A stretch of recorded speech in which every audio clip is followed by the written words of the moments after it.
Hi, I'm Curt Mitchell. Welcome to the Jimi Hendrix Guitar Method. In this lesson we're going to cover Jimi Hendrix's style of playing, from his rhythms to his leads. And we're going to take the old stuff, the first 3 albums in this particular lesson. We're going to start by tuning our guitars. I'm going to tune half a step down. So if you have a tuner, go ahead and tune 1/2 step down your whole guitar, because most of the stuff that Jimi played was half step down. And if you don't have a tuner, I'm going to give you an A or open 5th string.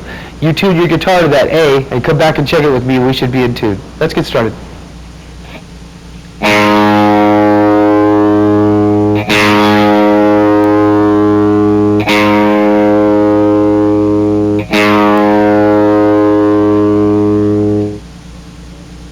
Before we get started with riff number 1, I want to talk about the guitars a little bit that we're going to be using right now. Jimi played Stratocasters almost exclusively. I've seen one picture of him with a Les Paul. The rest of the time he was playing Fender Stratocasters of the era that he was playing in the late 60s, basically, I believe. There's all kinds of talk about the way Jimi used to modify his guitars and his pedals and all that stuff. The fact is, if you play like Jimi, you'll sound like Jimi. So what we're going to do, with the exception of maybe the guitar, which Stratocasters have a unique sound. This is a reissue of a Fender Strat that hasn't been modified at all. And you'll notice it has a volume knob and 2 tone knobs and a pickup selector. Now the reason this is important is because you take the tone knobs and you can turn the tone down on the middle pickup. And when you do that, you get this sound of him doing his toggle switch thing. So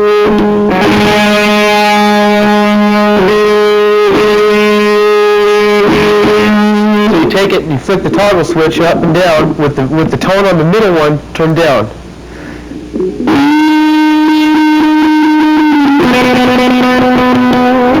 And that's how you used to get that toggle switch thing happening.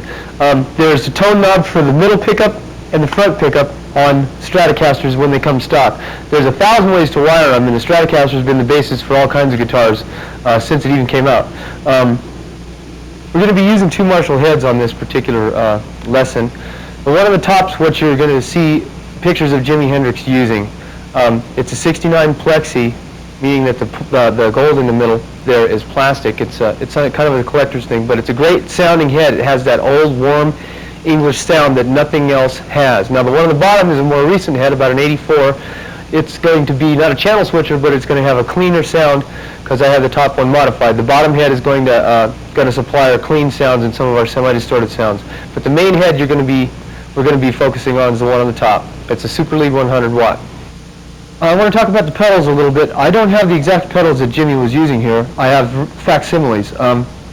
He was using Dunlop wah-wah pedals, I believe, and Crybabies. Dunlop makes them now.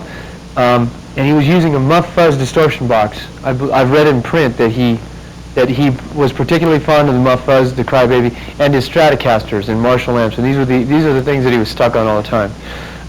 What I'm using is going to be it's an FX17. It's a wah-wah and a volume pedal, depending upon which application you put it to.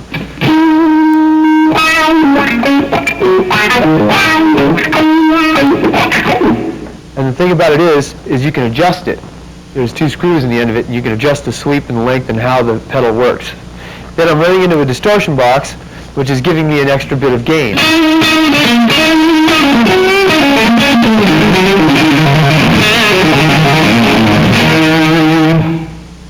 That's basically what we're going to be using for this lesson. I don't really have anything else plugged in. I got a little bit of chorus on the sound coming through the mixing console, and other than that, it's basically a stock sound. It's how you play the guitar, not what kind of equipment you play, that's going to make you sound like Jimi Hendrix.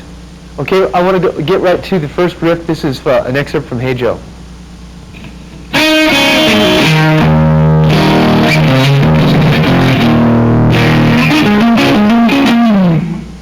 Once again.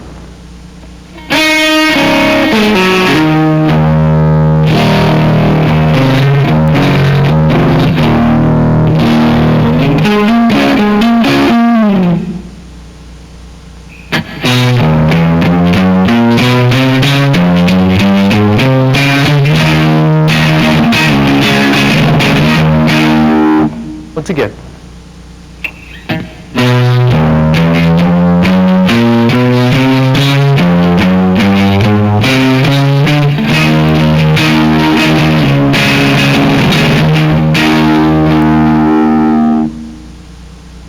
Here's riff number 3.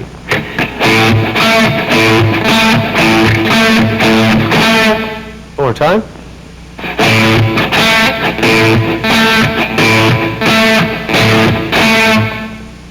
Here's riff number 4. These are both of them excerpts from Purple Haze. Riff number 4.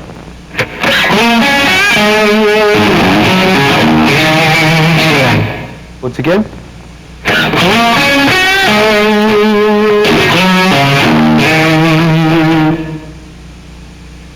Here's riff number 5.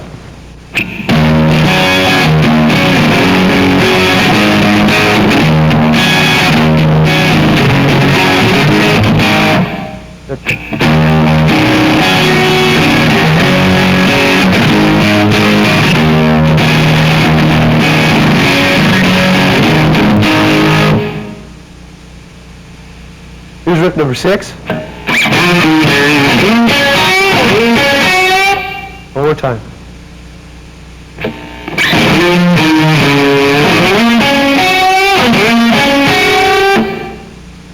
Number 7.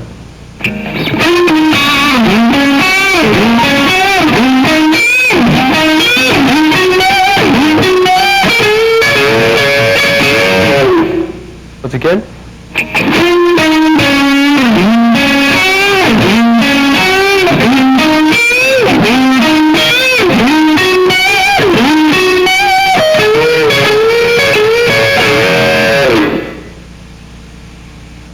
Here's riff number 8 from Wind Cries Mary.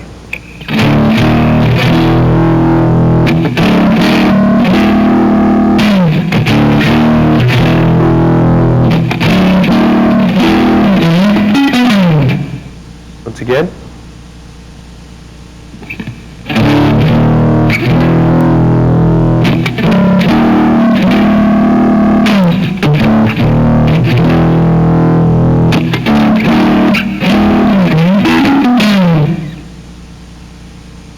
Riff number 9 from Wind Cries Mary.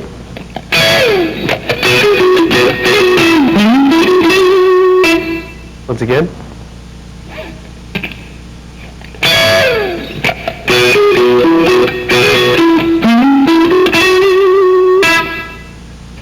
On riff number 10, this is an excerpt from Foxy Lady. There's a little bit of sustained feedback at the end of this very first note. And what's happening is, when your amplifiers are up so loud and they're right next to you, the magnets put off an electrical field that interacts with the electrical field of the pickup, and it causes it to sustain a feedback. That coupled with distortion. My cabinet's in an ISO booth right now, so I'm unable to get that sort of sustain when you're standing next to your amp and it's jacked up. If you get your amp, you crank it up and turn up the distortion, you'll get that type of effect. Let's go on. This is riff number 10.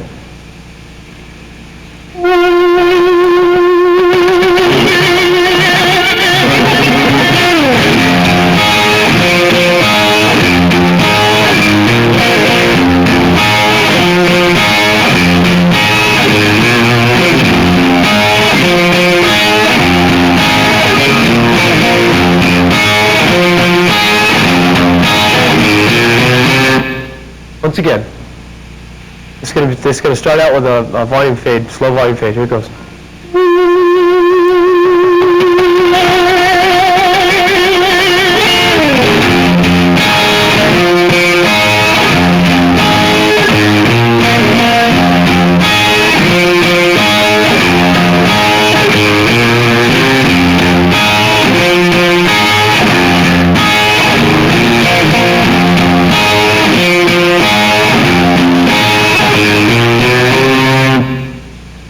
Here's section 11, A, B, C, and D.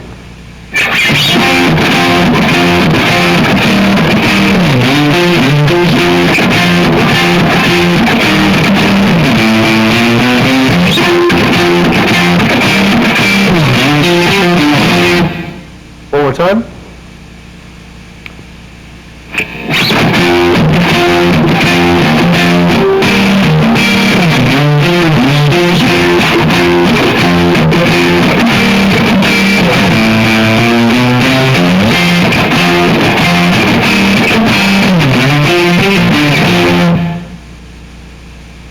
Here's an excerpt from the solo. This is riff number 12.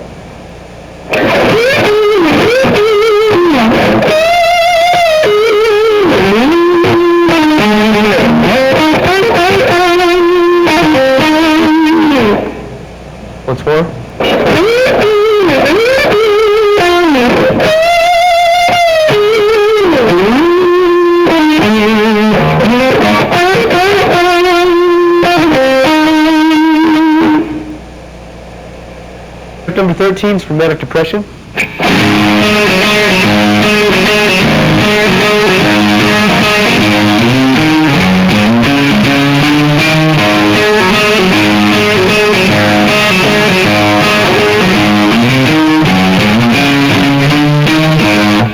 One more time.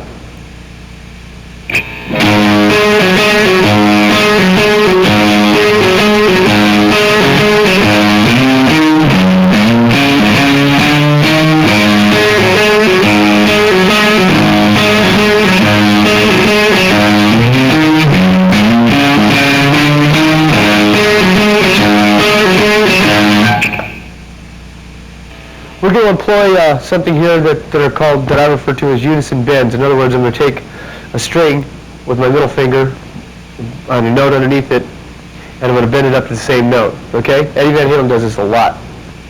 Let's do it. This is riff number 14.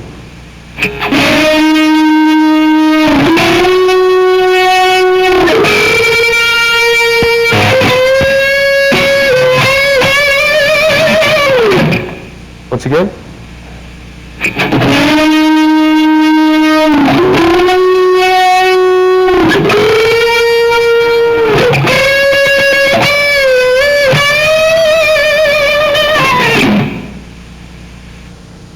Riff 15 is from Red House. Here it is.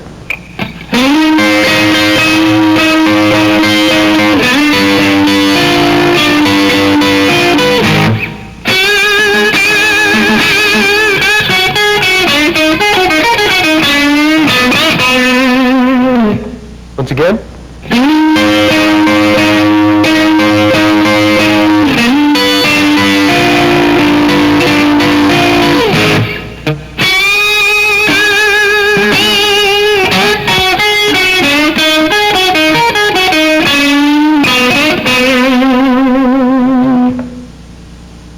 Here's riff 16.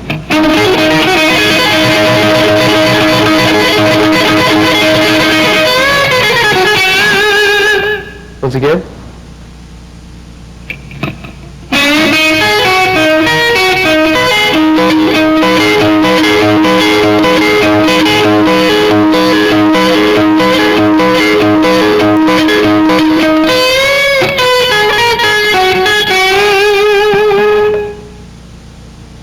Section 17 is going to use our switch. We have the treble turned off on our end pickup, our neck pickup. Here we go.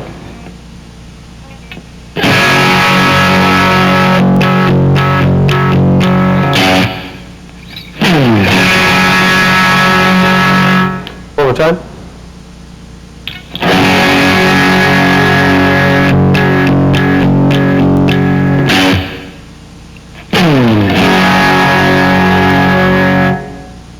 Here's another riff from Love and Confusion. This is number 18.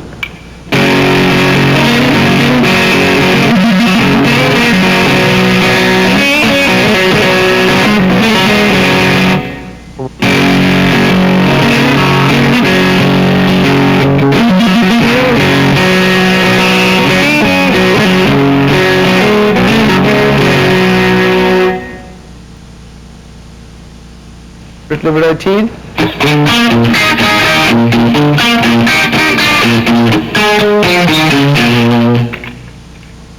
Once again.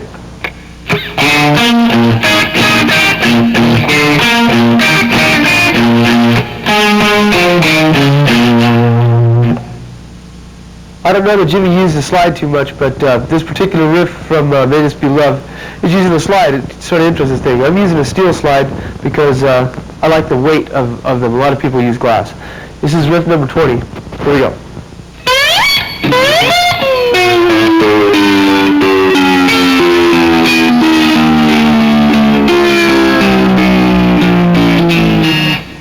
One more time. Once again.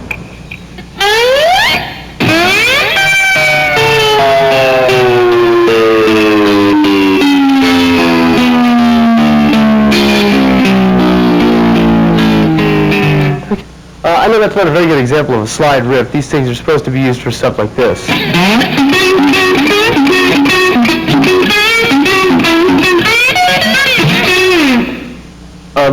Like I said, the example that you got from that song is not the best slide example that you can get. And these things are kind of fun once you learn how to use them.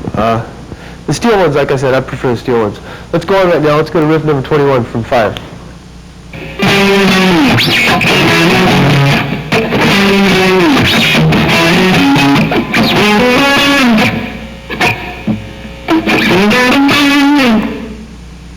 Once again.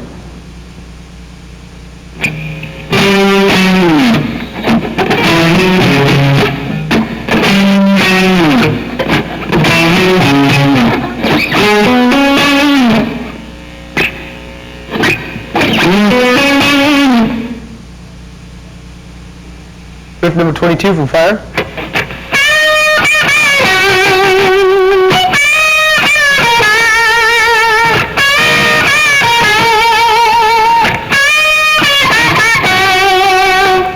One more time.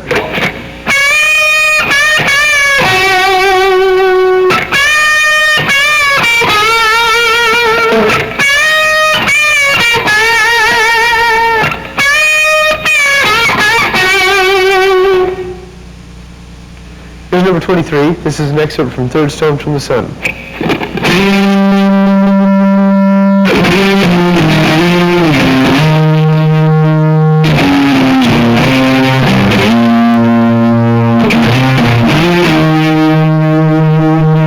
Once again.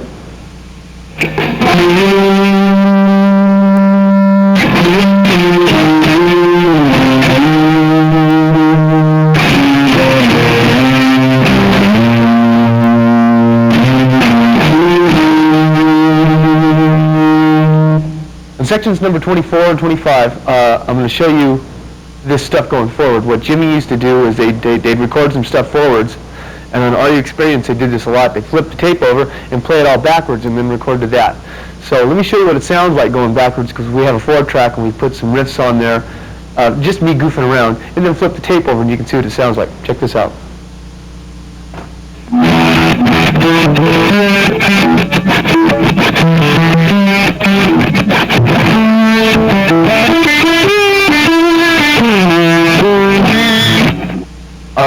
Let's go to section 24 here, riff number 24. The scrapes are going to be forwards because we're, of course, playing forward in time. Jimmy used to experiment with a lot of things. He used to have somebody tweaking his pedals all the time. Someone was always messing with his stuff, and he was always trying for sounds that other people couldn't achieve, coming from his imagination, and he advanced guitar playing quite a ways in doing so. So let's go to number 24. This is part of Are You Experienced?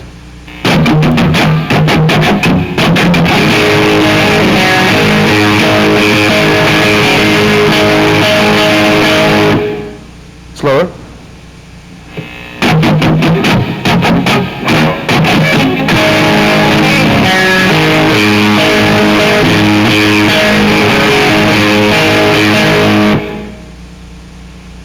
Number 25.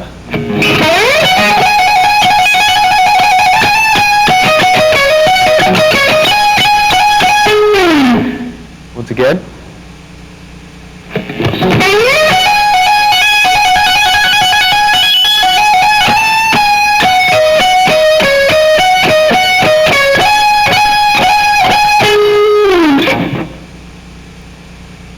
Here's number 26. This is from Up from the Skies.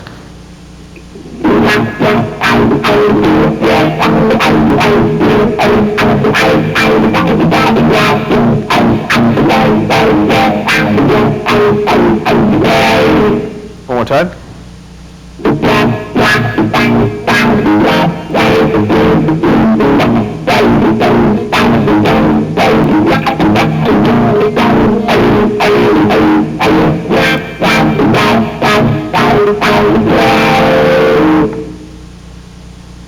Here's number 27 from Spanish Castle Magic.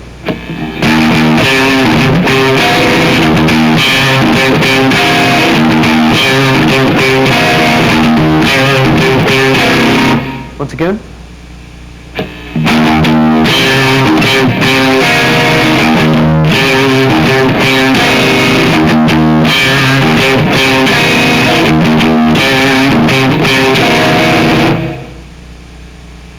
Here's number 28 from Wait Till Tomorrow.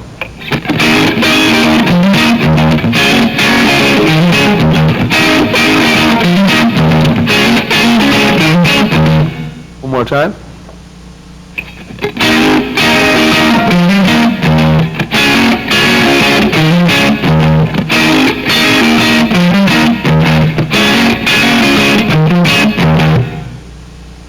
Here's number 29 from Lil Wayne.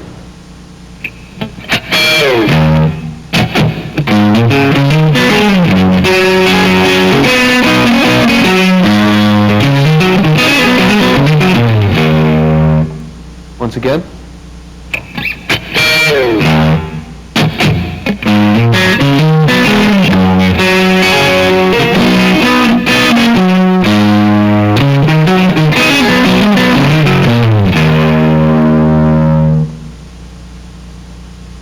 Riff number 30, this is from 6 to 9.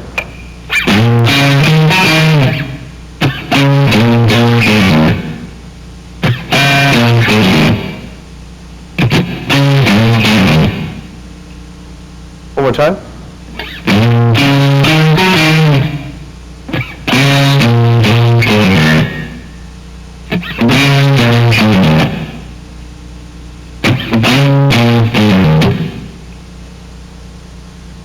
Number 31 from Castles Made of Sand.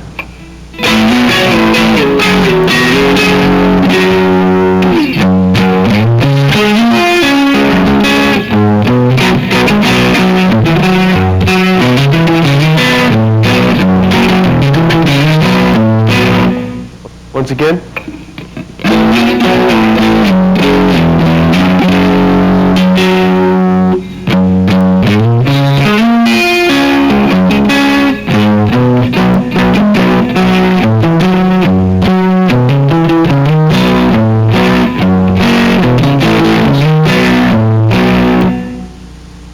Here's number 32A, 32B, 32A, and C. This is from She's So Fine.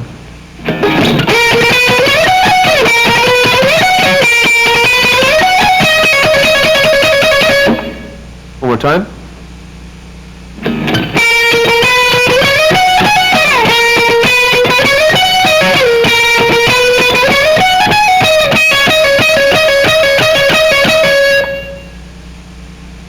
Riff number 33 from Bold as Love.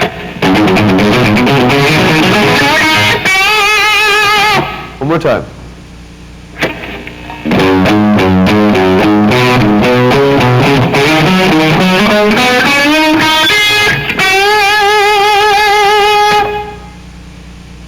Number 34 from Voodoo Child.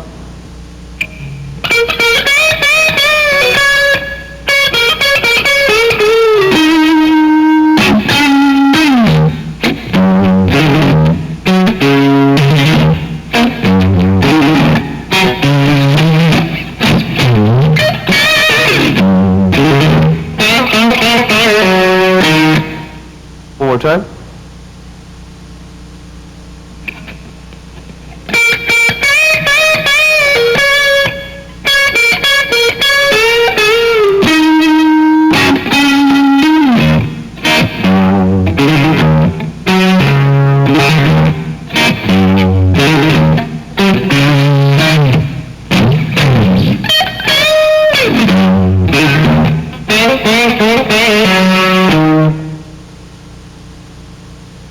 Here's riff number 35 from Voodoo Child's Slight Return.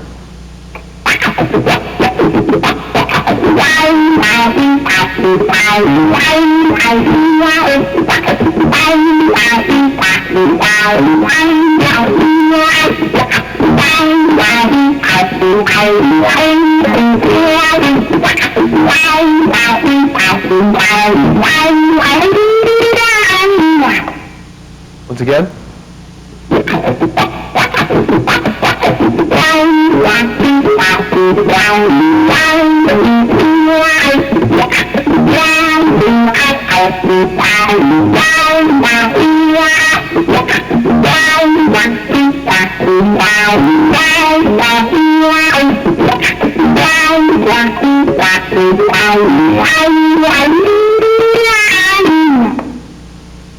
Number 37 is from Voodoo Child, Slight Return.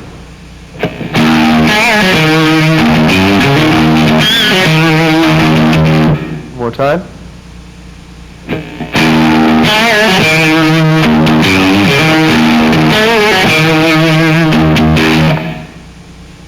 37, same song.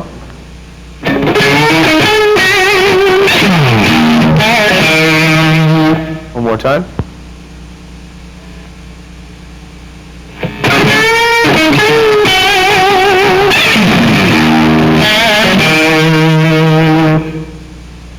Riff number 38.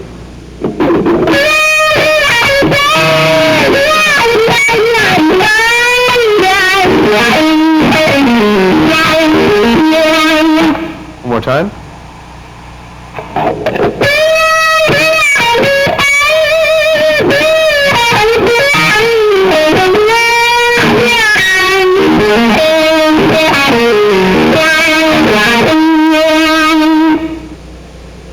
Here's riff number 39 from Little Miss Strange. This is on an acoustic guitar originally. It goes like this.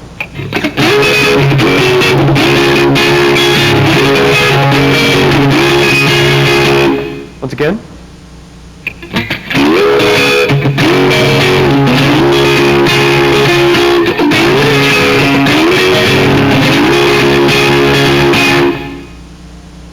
Number 40 from Long Hot Summer. Once again.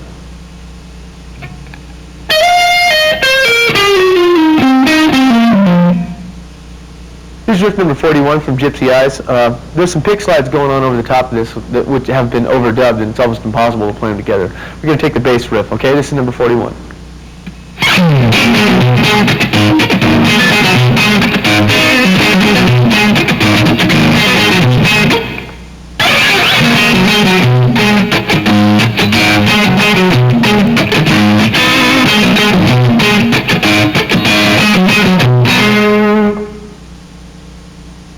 Riff number 42.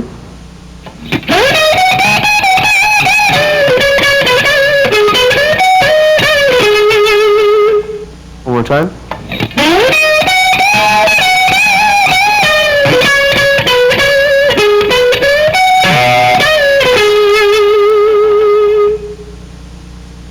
Here's riff number 43 from Burning of the Midnight Lamp.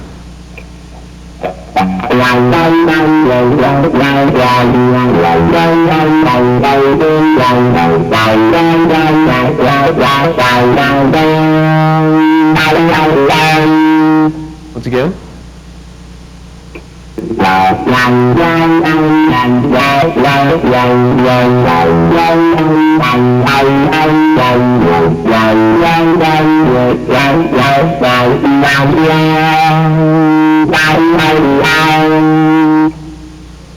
All you're doing with a wah-wah pedal is rocking forward.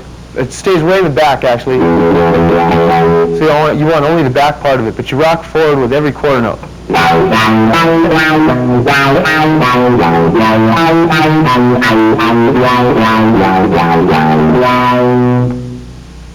Here's riff number 44 from 1983.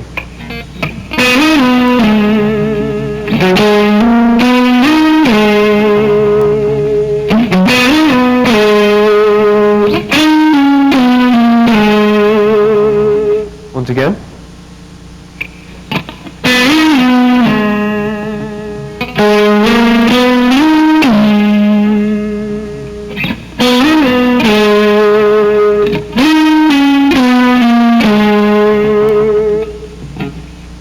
Riff number 45 from Still Raining.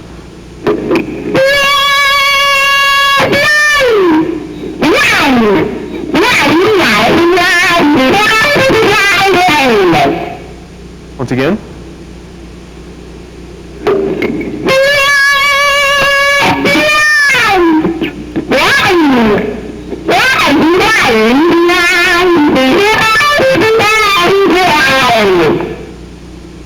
Here on riff number 46, we've inserted a flanger into our signal chain and used a delay that I have running through the mixer to put some delay on this. And this is the selection from The House is Burning Down. It's almost got it. They had a lot of compression on this sound, and it's hard to get that spinny sound, and when you stop playing, the sound beefs up like that. They did a lot of stuff in the mix down, too, on most of these songs. So let's get to number 46. This is what it sounds like without the flanger. And some delay. Here's what it sounds like with it.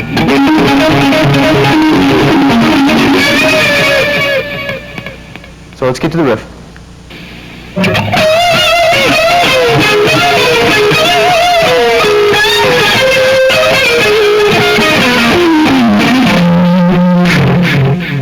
again.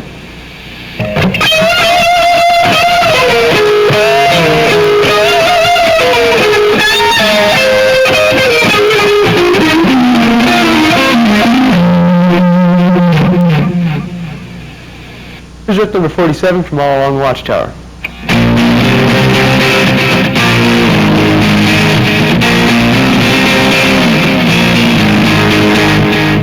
Once again.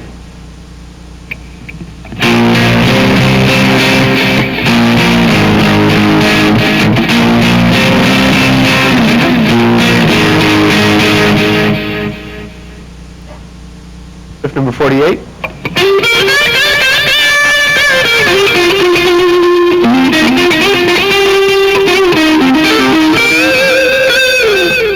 Once again.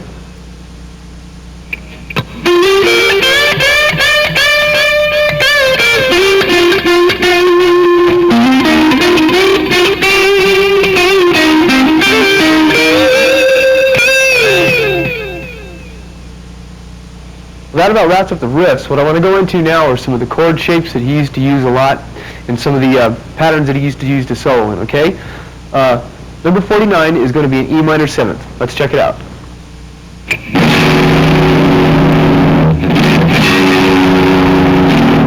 Here's an A minor 7th. It's got the same fingering, only down on the 5th fret.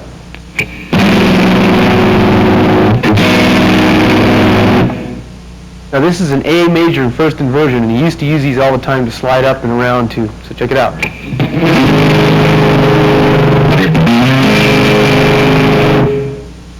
Same thing, only in B.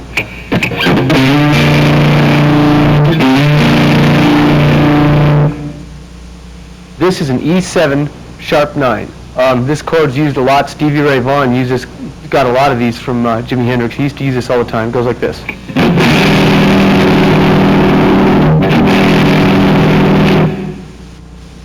Same chord, only in B.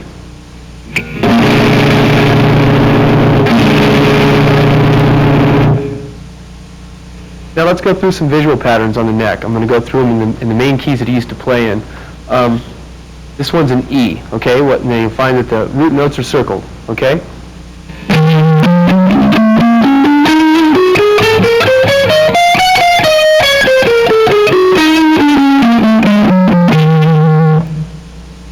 Here's another one in E in what I would call 5th position. That's position number 1, the one we just covered. You'll notice that I'm emphasizing the root notes too. Here we go.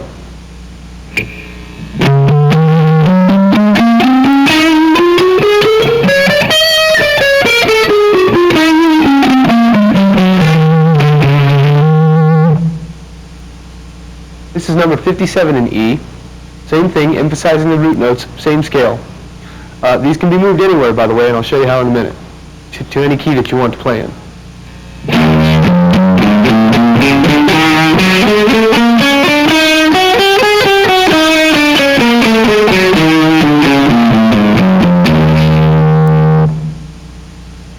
Here's number 58. Number 58 is also in E. I'm just going to show you the same pattern that we did the very first one. Same as example 55, only down an octave, okay?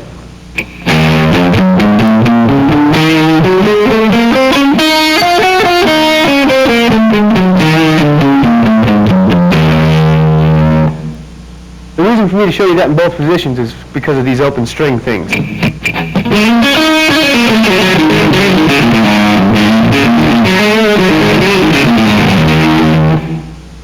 And Jimmy used to use that stuff a lot, and he sort of pioneered that thing. It comes from the blues. All these scales are basically blues scales with added chromaticisms, and they get into various modes. I don't want to get into that. I just want to give you the patterns that Jimmy used to use a lot, so if you feel the need to play like Jimmy, but not exactly what Jimmy played, you can use these patterns to help you along. Let's go to number 59.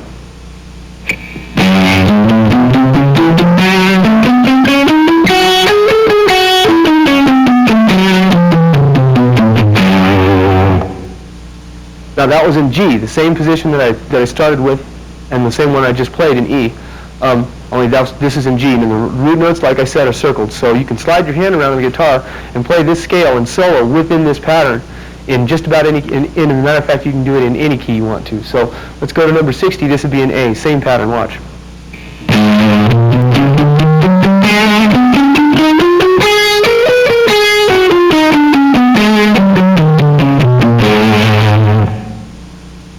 61, same pattern in C.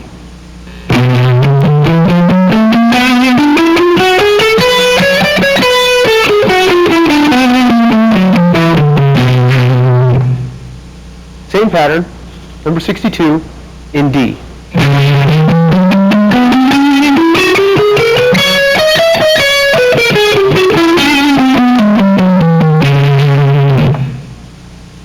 Now, of course, you can play riffs within these patterns, like, well, such as this same key that we were just in. Let's do it in D.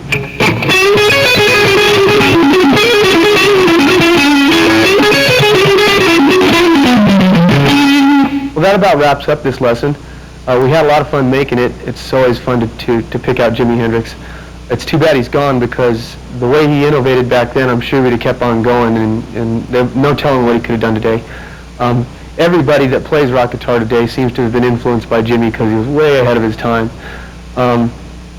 Remember that at the end of the song, there's a song that I've written that is sort of Hendrixy that you can solo over the top of. So you can take all this stuff, put it in a pile, and use it to create your own style with, okay?